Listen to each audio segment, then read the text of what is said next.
अच्छा वकील साहब, पहला सवाल तो ये है, जब आप स्टैंड अप में परफॉर्म करने जाते हैं तो जनता बड़ी जानी चीनी सी होती है माहौल।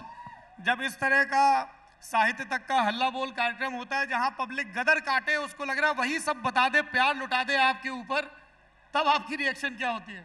यही होती है, मैं बस देख रहा हूँ कि क्या कर रहे हैं ये लोग। मैं चश्मा नहीं उतारूंगा, मेरा नजर का है, ठीक है, मुझे देखोगे नहीं तुम तो कोई फायदा नहीं है उसके बाद करने का। But thank you so much, love you. और बस यही है, यही लगता है, यही अच्छा लगता है। दोपहर में बुला लिया, एक तो मुझे, मैं अभी सो के उठाऊं आधे घंटे पहले कभी अब ऐसा लगता है कि यार वकालत कर लेते तो वो भी बढ़िया था, लॉ याद आता है? नहीं, वकालत करता तो शायद एक दो क्लाइंट को खुश करता, अभी पूरा देश कर रखा है तो ठीक है, मैं क्यों कर। ये वो वकील साहब हैं जिनके सब क्लाइंट खुश होकर और जीत कर जाते हैं। नहीं, कोई क्लाइंट कुछ देता ही नहीं था तो कहां से खुश होके जाएगा।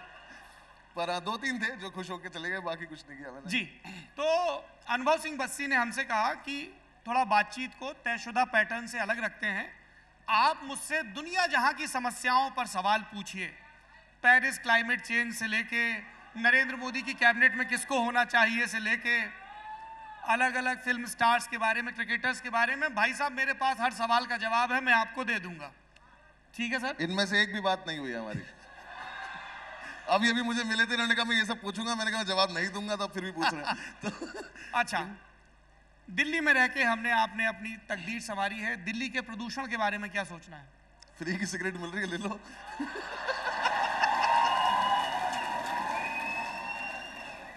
मैं क्या बोल दूंगा, मेरे हाथ में थोड़ी ना कुछ भी।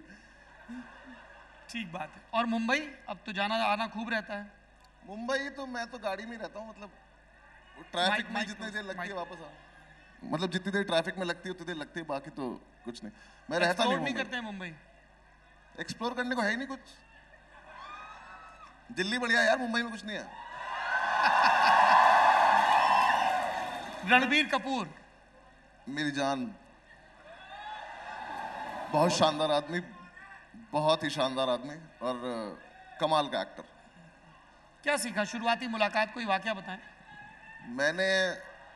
मैंने सीखा कि इतना बड़ा इंसान होने के बावजूद आप अगर मुझ जैसे न्यू कमर को इस तरह से ट्रीट करें कि पहली बार जब वो मेरे सामने आए तो उन्होंने आके दोनों हाथ जोड़ के बोला कि बसी भाई आपकी वीडियोस देखिए, बहुत अच्छा काम करते हैं आप, प्लीज़ आइए, हम एक नया प्रोजेक्ट शुरू कर रहे हैं, आप मेरे साथ आइए, हम ऐसे काम करेंगे। वो दिखाता है कि बड़ा आदमी एक्चुअली बड़ा कैसे होता है, सिर्फ औहदे से नहीं होता, वो मन से बड़ा होता है, वो बात नहीं बड़ा है। रणबीर कपूर को आपने बताया मेरी जान, तो फिर श्रद्धा कपूर को क्या कहेंगे? मेरी जान सेम श्रद्धा के साथ है। श्रद्धा मतलब इतनी सेम श्रद्धा के साथ है, जिस लेवल की वो एक्ट्रेस हैं उसके बावजूद उनका जो सेम पोलाइटनेस है, सेम काम पे आने का तरीका दोनों का। अगर 6 बजे का कॉल टाइम है, 6 बजे 5 मिनट में पहुंचेंगे, ऐसे ही बिहेव करेंगे सबके साथ जैसे एक सेट पे एक एक्टर को करना चाहिए, मतलब परफेक्ट। बहुत बड़े लोग हैं दोनों। कैमरे के सामने आप लोगों को पीछे आवाज नहीं आ रही है क्या? मेरे ना शो में आवाज आती ना यहाँ आ रही मेरा बेस्ट चल रहा है पर ये कैसे सुनाई दे गया कि आवाज नहीं आ रही? पीछे तक आवाज आ रही है तो तुम्हें समझ में कैसे आ रहा है क्या पूछ रहे हैं? सुनाई दे रहा है कि आवाज आ रही है। क्या पीछे आवाज नहीं आ रही है? आ रही। माइक पास लाएं बस्सी जी, अपने माइक को अपने जितना पास ला सकता था ले आए, इसके बाद मूंछ के बाहर घुसेंगे, वो गुदगुदी सी होती है, बोला नहीं जाता, तो ये है मैक्स। तो यहां से बोल रहा हूं, अब आप इतने काम की बात हम कर भी नहीं रहे चिल करो, मत सुनो अच्छा ये बताइए, जब पहली मर्तबा फिल्म के लिए आप पहला शॉट दे रहे थे, तब ये मूंछों वाली गुदगुदी हो रही थी या धक-धक थी? सर तब तो मुझे एंग्जाइटी थी, क्योंकि मुझे बोला गया कि इतने स्टेप लेके आपको मार्क पे जाना है, मार्क पे खड़े होकर डायलॉग बोलना है, तो मुझे मार्क नहीं पता था, तो मैंने बस उस एंग्जाइटी के बीच में निकल रहा था। But RK was there to help me कि तुझे ऐसे प्रैक्टिस करनी है, love sir was there to help me, तो मैं बस एंग्शियस था। मैंने अपने पहले 2 डायलॉग जो बोले मुझे अभी तक पता भी नहीं मैंने कब मेरे को बोल दिए वो, और उसके जस्ट अगला जो शॉट था उसमें डिम्पल मैम मुझे थप्पड़ मार रही थी, जो एक्चुअली मार रही थी, तो मैं में सच में मारती थी, और वो थप्पड़ मारती थी, और लव सर बोले दाढ़ी में इसको पता नहीं चलेगा। अरे पता चलता है भाई तो मैंने 16-17 थप्पड़ खाए पहले दिन मूवी के शूट के। तो मैं उस दिन कहा कि मुझे लगा ये क्या काम है यार, सुबह सुबह जाके थप्पड़ खा के वापस आ जाओ घर। तो मैं बस वही दिन था, उस दिन एंग्शियस था, अगले दिन से मैं नॉर्मल हो गया, मुझे लगा सब ठीक है। उस फिल्म के बाद फिर और फिल्म के ऑफर्स आए आपको? एक भी नहीं आया। मैं क्यों झूठ बोलूं, नहीं आया नहीं आया। ऐसा तो नहीं कि आपने साइन कर दिया हो लेकिन एनडीए की वजह से नहीं बता रहे हो? नहीं नहीं बिल्कुल भी नहीं। वो ललन टॉप जो लास्ट मैंने इंटरव्यू दिया था उसमें झूठ बोला था आपसे। उस टाइम मैं कर रहा था मूवी, मैंने झूठ बोला था कि मैं नहीं कर रहा हूँ एनडीए की वजह से। इस बार बोल रहा हूँ कुछ भी नहीं आया मेरे पास। अच्छा, जब हमने सोशल मीडिया पे पोस्ट किया कि अनुभव सिंह बस्सी आ रहे हैं तो हमसे कहा गया कि वो पॉलिटिशियंस के बारे में कभी बात नहीं करते हैं, पॉलिटिशियंस के बारे में। तो नरेंद्र मोदी पर उनके विचार जरूर पूछिएगा। इतना सन्नाटा? नहीं, उन्होंने वो किया, मैं देख रहा था इसके बाद क्या होने वाला। नहीं, मेरा कोई विचार नहीं सर, मैं क्यों विचार रखूं, वो प्रधानमंत्री हैं, उनके विचार होने चाहिए, मैं क्यों ना तो विचार रखने वाला। राहुल गांधी के बारे में? मैंने वकालत छोड़ी है, भूला थोड़े ना हूं मैं। क्यों कुछ भी बोल दूंगा, पागल हूं मैं? अच्छा ये बताइए कि आज की तारीख में जब आप स्टैंड अप कॉमेडी कर रहे हैं तो सबसे ज्यादा दिक्कत किस तरह की आती है, ऑन ग्राउंड में और जब रिकॉर्ड कर रहे होते हैं तब? दिक्कत एज सच कुछ भी नहीं आती है, बस एक चीज़ है बहुत छोटी सी जो मैं एक्चुअली सबको पर्सनल लेवल पे बोलना चाहता हूँ, सभी ऑडियंस को, कि थोड़ा सा आपको भी थोड़ी सी हमारी मदद करनी पड़ेगी कि हम आपको ज़्यादा खुश कर सकें इस चीज़ से, कि थोड़ा सा सेंसिटिव कम होना पड़ेगा आप लोगों को कुछ चीज़ों को लेके जो एक्चुअली सेंसिटिव है नहीं। जैसे फॉर एग्जांपल अगर मैं किसी इंसान की इस बात पे मजाक उड़ा दूं कि आप फॉर एग्जांपल मैं अभी एक सेट लिखने वाला हूं, चलो अभी बता रहा हूं, पेट ओनर्स पे लिखने वाला हूं कि जो पेट ओनर्स होते हैं ये कैसे बिहेव करते हैं। इसमें आप बहुत ज्यादा वो नहीं हो सकते हैं कि आप थोड़ा उदाहरण देके बता दें। उदाहरण नॉर्मल सा उदाहरण ही है यही कि मतलब कोई अगर पेट ओनर है तो वो जिस हिसाब से बिहेव करता है अपने पेट को लेके, उसमें आप सेंसिटिव नहीं हो सकते कि आपने मेरे डॉगी को कुत्ता कैसे बोल दिया, अरे वो डिक्शनरी में उसे कुत्ता ही कहते हैं, तो इसमें मैं कुछ नहीं कर सकता भाई, मैं वर्ड बोल रहा हूँ जो है, तो इट्स दैट सिंपल। मैं और मेरे दोस्त अभी बात भी करते हुए आ रहे थे ये गाड़ी में, इट्स दैट सिंपल। तो आपको भी थोड़ा सा कम सेंसिटिव होना पड़ेगा ताकि हम थोड़ा सा और खुल सके, वरना हम पूरे टाइम इस रेस्ट्रिक्शन में घूमते रहते हैं कि आपको किस चीज का बुरा ना लग जाए, फिर हमारे ऊपर ना आ जाए। तो डॉग को कुत्ता बोलने पे बुरा लग जाता है? हाँ, लोगों को लग जाता है इस बात का बुरा कि आपने कुत्ता कैसे बोल दिया, मेरी जान है। अरे तो तुम मुझे जो बोल रहे हो कमेंट में, तुमने जो कमेंट लिखी है वो 4 लेटर जो एक गाली को छोटा करके लिखते हो तुम, वो उस पे बुरा नहीं लगेगा मुझे, मैंने तुम्हें वो बोल दिया, तो वो है बस थोड़ा सेंसिटिव कम हो जाओ, बाकी कुछ नहीं है, बाकी तो तुम बहुत अच्छा कर रहे हैं हम लोग आपस में मिलकर। मैं आपके कुछ पुराने वीडियो देख रहा था जिसमें आप बॉयज क्लब, बॉयज की टेंडेंसी के बारे में बात कर रहे थे कि यार हम ज़्यादा देर तक इमोशनल बातें कर नहीं पाते हैं, और उसी से कनेक्टेड जो आपका पिछला रिस्पॉन्स था कि mental health and mental trauma, इतनी ट्रोलिंग होती है, फ़र्क पड़ता है नहीं पड़ता है, मैकेनिज्म क्या है डिफेंस की? मुझे जेन्युइनली नहीं पड़ता है किसी बात से फ़र्क, क्योंकि मुझे ऐसा पर्सनली लगता है कि अगर जितना भी मैं काम कर रहा हूँ वो सारा काम से मैं 95% लोगों को तो खुश ही कर रहा हूँ, जितने लोग वो कंटेंट देख रहे हैं। जो 5% खुश नहीं है, जो 5% ये बोलते हैं कि हमें तो मज़ा नहीं आया, खुशी नहीं हुई, मैं उन्हें इग्नोर करता हूँ। ऐसा है, ये मेंटालिटी है कि आपकी हमेशा नज़र उस नेगेटिव कमेंट पे ज़्यादा जाती है, एक नेगेटिव कमेंट पे रादर देन इतने सारे पॉजिटिव कमेंट्स पे। बट मैंने थोड़े टाइम में सीख लिया कि उस नेगेटिव कमेंट को कैसे इग्नोर करना है, तो अब मेरी नज़र उन 95% पॉजिटिव कमेंट्स पे जाती है कि इन लोगों ने तो इतना प्यार दिया है ना, तो वो प्यार ले लेता हूँ मैं, मुझे बाकी चीज़ से फ़र्क नहीं पड़ता। कमेंट्स पढ़ते हैं आप अपने वीडियोस के नीचे जो आते हैं? कुछ मेरे ना एक कोई वो टर्न ऑफ करना होता है, कहीं से वो आता नहीं मेरे को, तो बीच बीच में कमेंट आते रहते हैं मेरे पास। तो ऐसा होता है दिन में 4 कमेंट आए बहुत अच्छे, मैं उन्हें हटा देता हूँ कि हाँ ठीक है पढ़ लिया, हटा दिए, फिर एक आता है बहुत बुरा, फिर वो भी हटा देता हूँ, लेकिन वो चलता रहता है कि वो आते रहते हैं, तो मुझे हंसी भी आती है कभी कभी। कोई बहुत अजीबोगरीब प्रतिक्रिया आई हो कभी लाइव शो में या कमेंट में कि यार ये क्या बोल दिया, ये क्या कह रहे हैं? हाँ। या अजीबोगरीब डिमांड आई हो? द्वारका में शो कर रहा था, मैंने कोई जोक मारा, एक लड़का उठ के आया, उसने मेरे ऊपर 500 रुपए मारे और चला गया। मैंने कहा 2 घंटे का शो है, इस हिसाब से तो मैं 2-3 लाख तो तू ही देके चला जाएगा। बाकी ऐसा होता रहता है कुछ कुछ, मुझे एग्जैक्टली याद नहीं, पर हाँ इतना कुछ अजीब नहीं हुआ कि मुझे परेशान होना पड़े। अनुभव सिंह बस्सी को अभी स्टैंड अप कॉमिक की बिरादरी में एक बिग ब्रदर की तरह देखा जाता है, जो बहुत सारे नए और यंग टैलेंट को भी प्रमोट कर रहे हैं। कौन से आपको ऐसे राइजिंग स्टार्स लग रहे हैं जिनके काम को पब्लिक को खूब आइडेंटिफाई करना चाहिए? बहुत सारे हैं इस टाइम इंडस्ट्री में। आई थिंक आशीष सोलंकी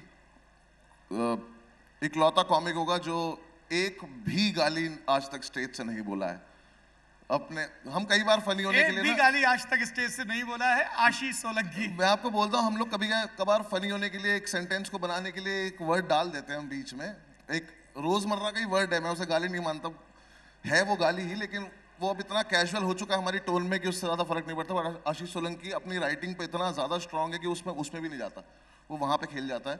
गुरलीन पन्नू है और अपने हिमांशु भारद्वाज है, जिसे मैं पता नहीं कब से चाहता हूँ कि वो वायरल हो जाए। हिमांशु भारद्वाज बहुत अच्छा राइटर है, बहुत अच्छा कॉमिक है।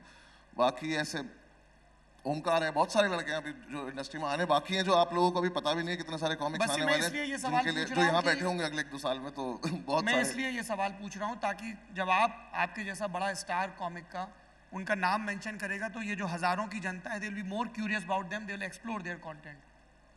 हाँ, मतलब करना, उनकी सबकी वीडियोस हैं अभी, इन जो मैंने 4 नाम लिए, इन चारों की वीडियोस हैं। आशीष सोलंकी, गुरलीन पन्नू, हिमांशु भारद्वाज, ओमकार यादव, रोहित सिंह, बहुत सारे लड़के हैं। मतलब एग्जैक्टली मुझे अब सबके नाम नहीं याद आ रहे हैं, बट ये आप एक को भी सर्च करेंगे ना तो बाकी सबकी वीडियोस अपने आप नीचे आ जाएंगे। इन्होंने अभी पिछले 3 महीने के अंदर अंदर ही वीडियोस डाली हैं सबने।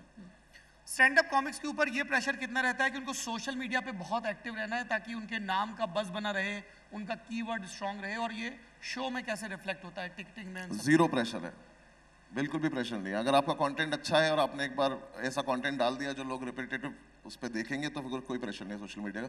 क्योंकि मेरे ऊपर कोई प्रेशर नहीं, मैं अपना पर्सनल बता सकता हूँ कि मैं 20-20 दिन के लिए गायब हो जाता हूँ इंस्टाग्राम से, और फिर मैं 3 दिन में 6 बार पोस्ट डाल देता हूँ, क्योंकि मुझे उस दिन याद आता है कि अरे इंस्टाग्राम भी तो चलाना होता है, तो मैं उस पर एकदम से फोटो डाल देता हूँ अपनी, किस दिन कोई शायरी लिख देता हूँ, कुछ भी कर देता हूँ जो मन में आता है। लेकिन ऐसा सच कोई प्रेशर नहीं है। तो अगर आपने कंटेंट आपने यूट्यूब पर डाला हुआ है जो आपका कंटिन्यूसली चल रहा है तो फिर कुछ नहीं। आपका प्रेशर है कि आप बुक माई शो से कन्वर्जन कैसे लेते हैं अपने टिकट सेल्स का, क्योंकि मेन काम स्टैंड अप कॉमेडियन का लाइव शो है, जो मैं लाइव परफॉर्म कर रहा हूँ, दैट्स माई मेन थिंग, कि मैं कैसे कर रहा हूँ, कितने लोग आ रहे हैं, क्या सोच के जा रहे हैं वापस, मेरे शो को कितना वर्ड ऑफ माउथ से एक्सप्लोर करने को मिल रहा है बाकी लोगों को, दैट्स द मेन थिंग। बाकी और कुछ नहीं। सोशल मीडिया कोई प्रेशर नहीं है हमारे ऊपर। इन्हें नहीं देखना मुझको, मैं बॉडी बना के एब्स बना के फोटो डालूंगा, ये गाली लिख देंगे नीचे। इनका मेरी फोटो के नीचे होता है कि जोक सुना, हमें तेरा मुंह नहीं देखना। तो ये बिल्कुल सिंपल रिश्ता है हमारा, मैं जोक सुनाऊंगा, ये सुनेंगे, और कुछ नहीं चाहिए इनको मुझसे। रील्स देखते हैं आप? बहुत ज्यादा रील्स देखता हूँ मैं।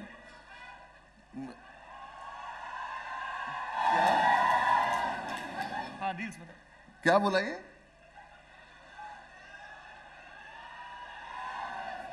मैं बहुत ज्यादा रील्स देखता हूँ, मतलब मैं पूरे दिन रील्स देखता हूँ। पूरा दिन रील्स देखते हैं? जितनी देर में लड़के लड़कियों को बर्बाद कर रहे हो, कहेंगे रील बस्सी भैया भी रील देखते हैं, हम भी रील देखेंगे। हाँ मेरी जान, हम सब तुम काम करो, मैं अब देख रहा हूँ, ठीक है। बट हाँ, रील्स मतलब एडिक्टिव है, मुझे लगता है सबसे बड़ा नशा आजकल वही है, वही। और रील्स देखते हुए कोई ऐसा ब्रह्म ज्ञान आपको हासिल हुआ हो, ये बड़ी कमाल चीज हो रही दुनिया में? नहीं, मैं तो बहुत घटिया देखता हूँ ना। मैं वो भूपिंदर जोगी के लेवल की देखता हूँ रील सारी। आप ही की है वो। तो मैं इनफैक्ट एक रात आपको फोन भी करने वाला था कि आपको पता है ना एक चीज वायरल हो रही है जिसमें आपका सवाल था, वो जो भी था, तो वो उस लेवल से क्या सीख लोगे, कुछ भी नहीं। बस मुझे लेकिन ये पता चल गया कि इंटरनेट बहुत ज्यादा फनी है। कभी कभी मुझे डर लगता है सोच के कि क्या हम उस लेवल पे कभी जा सकते हैं, इस लेवल पे इंटरनेट जा चुका है। बिकॉज वहाँ 10 लाख लोग एक एक जोक लिख रहे हैं, हमें 10 लाख लिखने हैं, तो वो 10 लाख एक साथ हमारे सामने आते हैं, वो जोक्स जो हम देखते हैं। इंटरनेट बहुत फनी है, इसके कंपटीशन में कोई कॉमिक नहीं हो सकता, कुछ नहीं हो सकता ओवरऑल जो इंटरनेट है फिलहाल। बस ही कई जो परफॉर्मर होते हैं स्टेज के बाहर की उनकी दुनिया कई बार बड़ी डामाडोल होती है। यहाँ इतना एडुलेशन है, हजारों लोग देख रहे हैं। When you are back to your vanity room, when you are back to your hotel room, बड़ा सख्त होता है वो शेड्यूल, आप लगातार ट्रैवल कर रहे हैं, फैमिली से दूर हैं, रूटीन से दूर हैं। How do you maintain that regime? Boredom में मेंटेन करते हैं सर। अगर ऑनेस्टली बताऊं तो रूटीन ऐसा सा होता है कि आप घर से निकले हो और मैं हफ्ते में 5-6 फ्लाइट लेता हूँ। आप किसी कहीं पहुंचे हैं, हफ्ते में 5-6 फ्लाइट? हाँ जी, किसी होटल में पहुंचे हैं, आप रुके हैं, आप चेंज करेंगे, वेन्यू पे जाएंगे, 1000-2000 सीटर जितना भी शो है उतना शो करेंगे, सबसे मिलेंगे, फोटोज कराएंगे, वो एक मोमेंट है जिसके लिए आप घर से निकले थे, आपने 1000, 1500, 2000 लोगों से मिल लिए, बाहर निकले, होटल पहुंचे, अब आप अकेले हो, अब पूरी रात आपकी अकेली कटनी है, सुबह अगली फ्लाइट है। वो जो टाइम है वो थोड़ा सा मुश्किल होता है, क्योंकि उस टाइम पे लगता है क्या करें, अब एक नए शहर के नए होटल में बैठे हुए हैं, बाहर भी नहीं जा सकते, क्योंकि जो आधे छोटे शहरों में तो पता है कि आप कहाँ रुके हो, इन्हें कोई मतलब नहीं जीन दुनिया से। तुम सो के क्यों उठते हो अगर तुम्हें कुछ सुनना भी नहीं होता तो? आराम से एंजॉय कर लिया करो ना घर पे सो के। तो वो वाला टाइम है जो बहुत बोर्डम में निकलता है, बहुत आई थिंक उस टाइम पे ऐसा लगता है कि यार ये क्या काम है, मुझे कोई मिला दो किसी से तो बात कर लूँ, कुछ कर लूँ, क्योंकि वो टाइम भी ऐसा है रात का कि अब कोई जाग भी नहीं रहा है, आप ही हो। तो उस चक्कर में शायद, लेकिन ये हो गया कि अपनी जो टीम है, जो कोर टीम अपने साथ ट्रैवल करती है, उससे रिश्ता बहुत अच्छा हो गया कि उनके साथ बैठ के आप पूरी रात जो भी बातें करनी है वो करनी है। बाकी है वो थोड़ा सा डिफिकल्ट टाइम है बट एंजॉयबल, क्योंकि पता है अगले दिन नया शहर है, नए लोग हैं, तो अच्छा है।